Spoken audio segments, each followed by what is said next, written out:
¿Existen realmente las tres personas de la Trinidad? Hay tres personae, es decir, que están debajo de la esencia, son parte de la esencia, son parte de la misma esencia, pero estamos haciendo una distinción que dije antes, que no es de la esencia. No hay una diferencia esencial entre el Padre y el Hijo y el Espíritu Santo, porque los tres tienen la esencia de la deidad.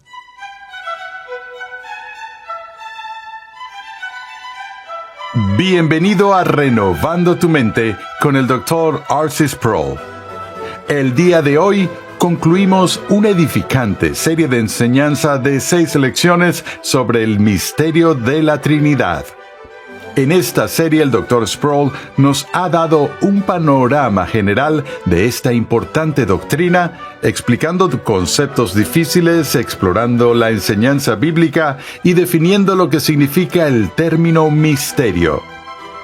Acompáñame al salón de clases a escuchar una vez más al Dr. Sproul, quien nos ayuda a entender parte del lenguaje que utilizó la iglesia primitiva cuando trató de explicar cuidadosamente la doctrina de la Trinidad.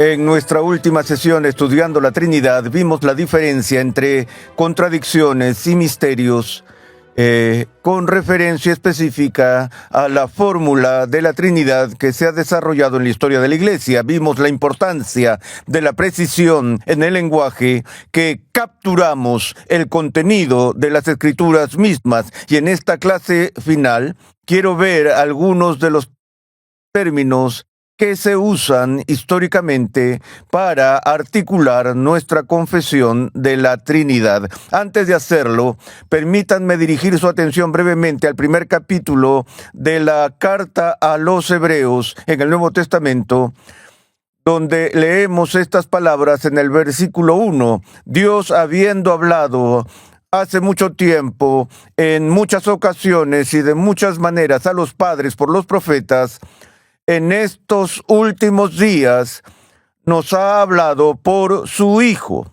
Aquí tenemos a Cristo, de quien se hace referencia como Hijo de Dios, a quien constituyó heredero de todas las cosas, por medio de quien hizo también el universo. Él es el agente de la creación. Él es el resplandor de su gloria y la expresión exacta de su naturaleza, y sostiene todas las cosas por la palabra de su poder.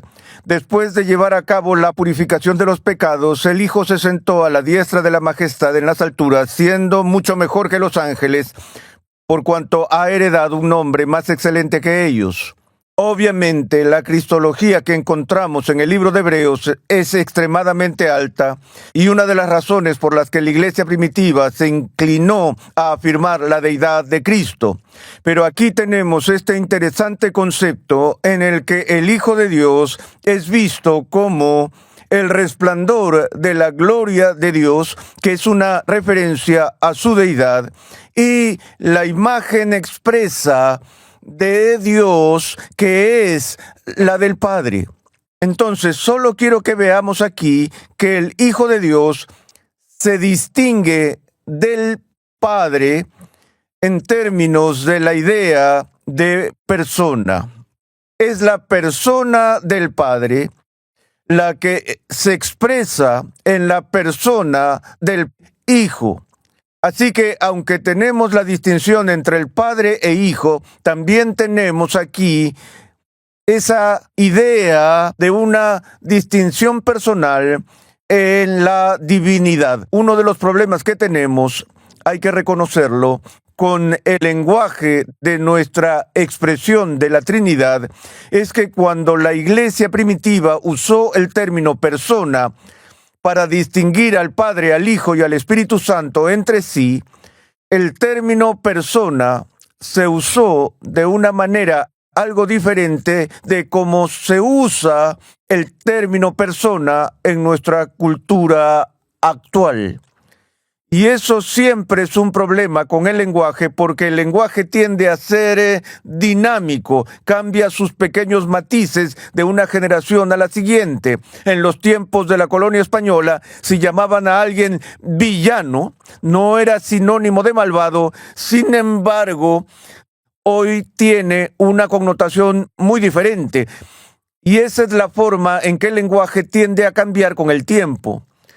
Fue el padre de la iglesia, Tertuliano, quien tenía una formación no solo en teología, sino también en derecho, en estudios legales y en el campo legal, quien introdujo el término latino persona en un intento de expresar la cristología de logos de la época. Básicamente había dos referencias al concepto de persona en la antigüedad en el idioma latín. Eran estos: en primer lugar, en términos legales, el patrimonio de una persona o los bienes y posesiones de alguien formaban parte de la persona del individuo. Y en ese sentido, el término persona tenía un punto de referencia legal, al menos para Tertuliano. También en la antigüedad, el término persona se tradujo al latín a partir del concepto griego de los dramas de la época. La forma en que se llevaba a cabo un drama era que a veces los actores en el escenario tenían múltiples papeles o múltiples partes en la obra. El mismo actor tenía más de un papel. Y cuando un actor cambiaba su papel durante la obra, se ponía una máscara diferente frente a su cara y hablaba a través de esa máscara, porque la máscara indicaba el papel que estaba interpretando en ese momento. ¿Has visto el simbolismo del drama griego, donde tienen las máscaras gemelas, una de ellas con el ceño fruncido que se remonta a la tragedia dramática y la otra con una gran sonrisa que representa la comedia? Bueno, esas máscaras que usaban en el escenario los actores que tenían múltiples papeles se llamaban personae. Vi eso una vez en mi vida. Hace muchos años, una de las obras más exitosas de Broadway fue una versión moderna del libro bíblico de Job y se tituló simplemente JB.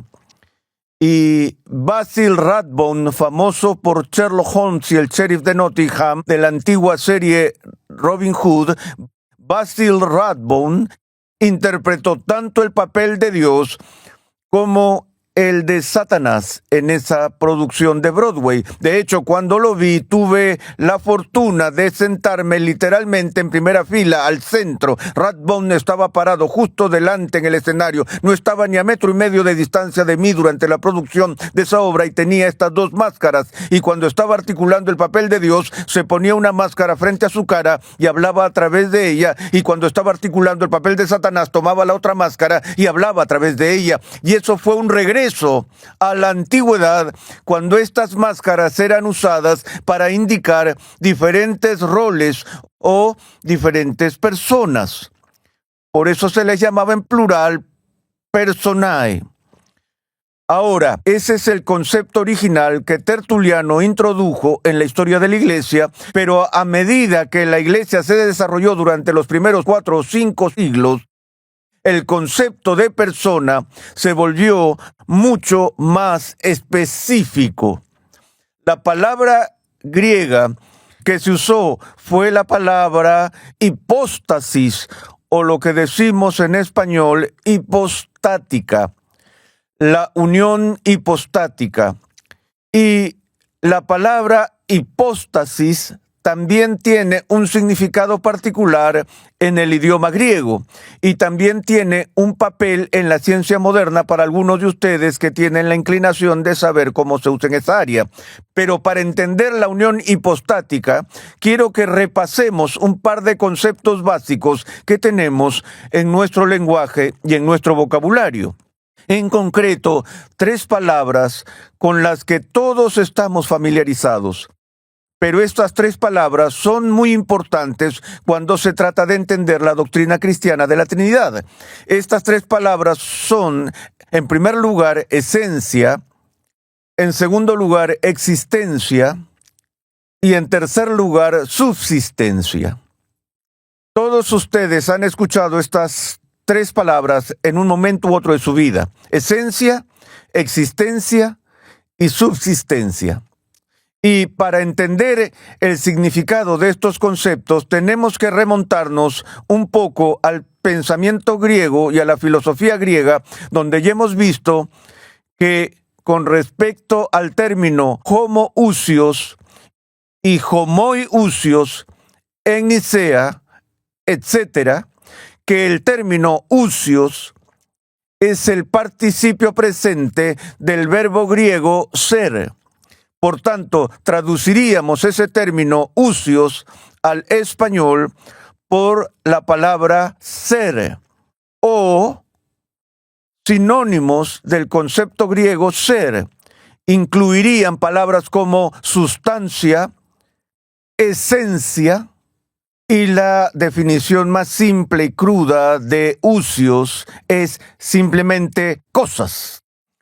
Si nos vamos a los filósofos antiguos que buscaban la realidad última, filósofos dedicados a la tarea de lo que llamamos metafísica, o esa physis o física que va más allá de lo que percibimos en este mundo, buscaban la realidad última, aquella que no manifiesta cambio. Buscaban la sustancia o esencia de las cosas.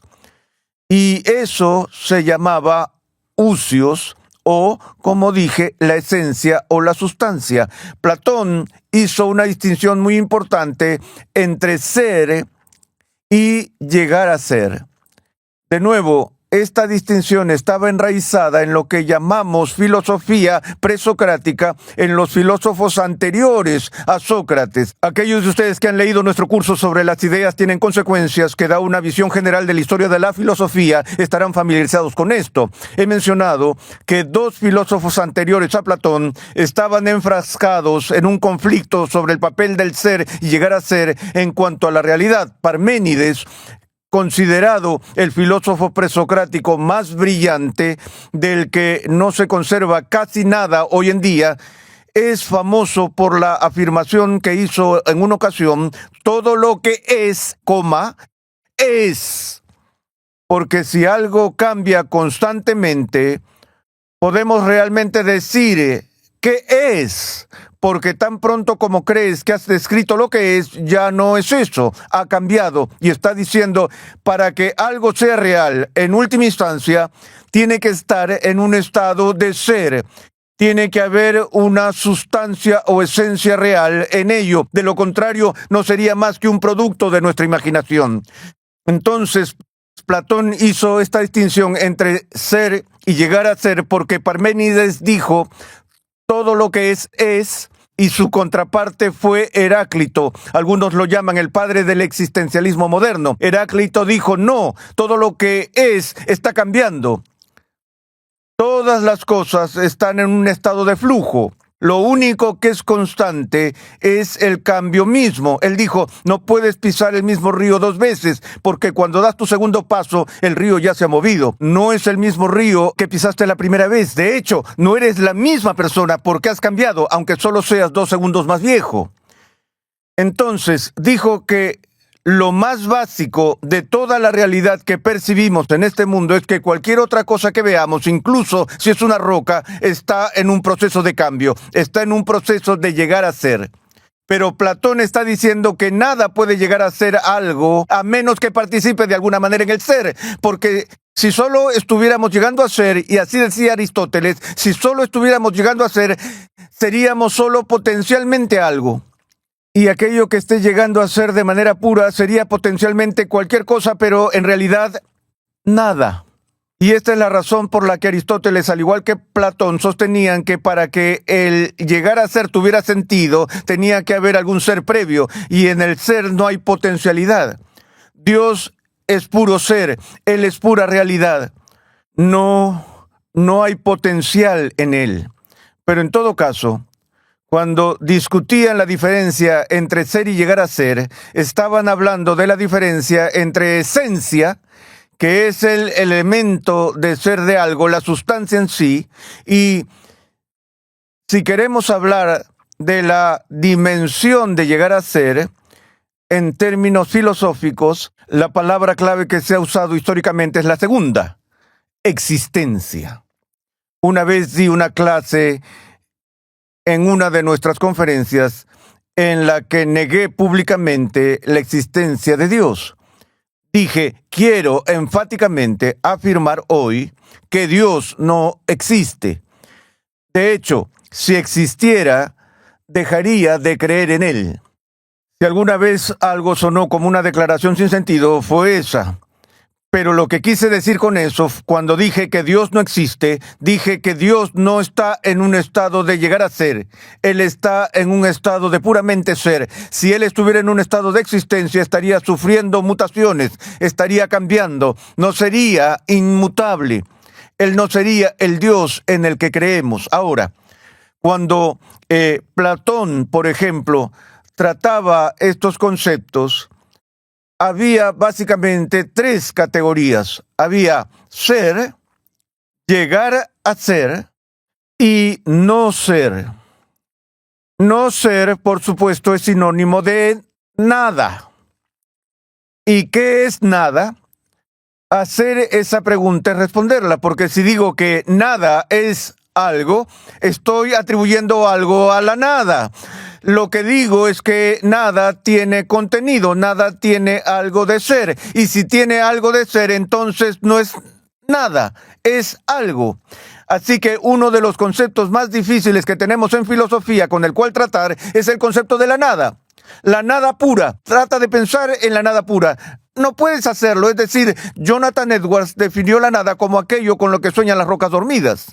Lo más cerca que llegué a una definición de la nada fue cuando mi hijo estaba en la secundaria. Llegaba a la casa de la escuela, yo le decía, ¿qué hiciste hoy en la escuela? Él decía, nada. Así que yo definía la nada como lo que mi hijo hacía en la escuela todos los días. Es imposible no hacer nada. Si estás haciendo algo. De modo que a lo que Platón se refería era a que la existencia humana o ese ámbito del llegar a ser existe o está en algún lugar entre el ser y el no ser. Te darás cuenta de que empecé diciendo existe y lo cambié por está. La gente que se opone al uso de las categorías griegas en el pensamiento cristiano, los desafío a que traten de hablar durante 2 minutos sin usar alguna forma del verbo ser. Observa cuánto tiempo puede ser articulado y comunicar cualquier cosa sin recurrir a alguna categoría del ser o existir. Es absolutamente esencial para nuestro lenguaje y para toda comunicación. Así que, en todo caso, la derivación etimológica de la palabra existencia es que proviene del prefijo en latín ex, que significa fuera de, y de la raíz sistere, un verbo que significa estar de pie. Así que, literalmente, existir significa sobresalir de algo. Ahora, eso no significa que si existe eres sobresaliente. No llegues a esa conclusión. Lo que significa es que está describiendo una posición o una postura, y la idea, si puedo realizar alguna obra de arte aquí, es, digamos que esta persona es una figura de palitos, ¿ok? Y esa figura de palitos tiene un pie en el ser y el otro pie en el no ser. De modo que se sostiene en el ser, pero también se sostiene en el no ser. Entonces, él está en esa posición entre el puro ser, no es un ser puro, pero al mismo tiempo nosotros no somos nada.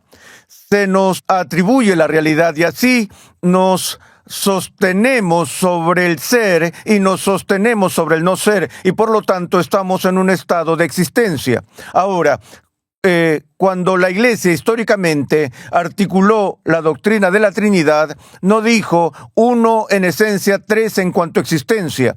No dijo tres en esencia, dijo tres en cuanto a persona. Pero lo que se quiere decir con la distinción personal en la Trinidad no es tanto tres existencias distintas, sino más bien el término que se usa es el término subsistencia. Y subsistencia es solo el equivalente latino al concepto griego de hipóstasis, porque ambos significan básicamente lo mismo lingüística y etimológicamente. El término subsistencia, que se usa con frecuencia en nuestra cultura y en nuestro lenguaje para referirse a las personas que están afectadas por la pobreza, que están extremadamente necesitadas, que sobreviven a duras penas, lo que llamamos un nivel de vida de subsistencia, casi como si fueran inferiores a la existencia. La razón para ese uso del término es que, de nuevo, en lugar del prefijo ex, como tenemos en la palabra existencia, tenemos el prefijo sub, con la misma raíz, y el prefijo sub significa debajo o bajo. Entonces, de nuevo, si vamos a ese concepto griego de unión hipostática, hipóstasis significa en griego estar debajo o estar bajo. De modo que las dos palabras, hipóstasis o hipostática y subsistencia, significan lingüísticamente la misma cosa.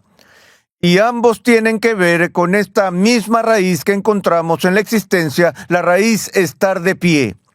Así que en este caso, lo que la Iglesia ha dicho es que en Dios hay una esencia, pero tres subsistencias.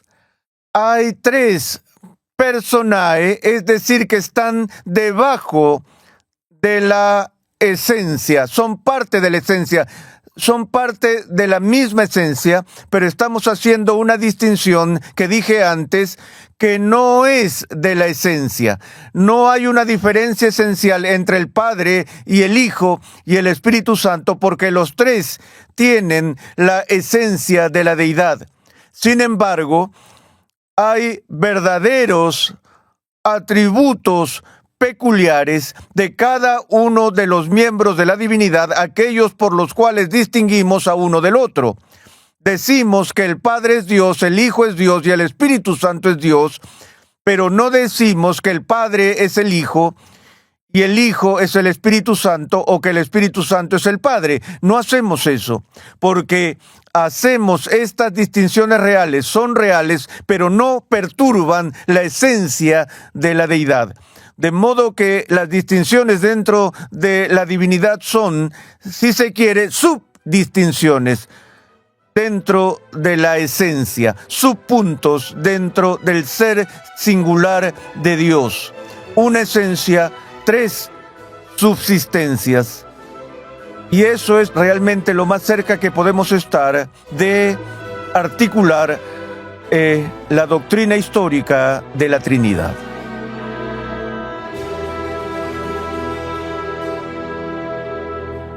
Sabemos que ninguna explicación de la doctrina de la Trinidad puede ser completa.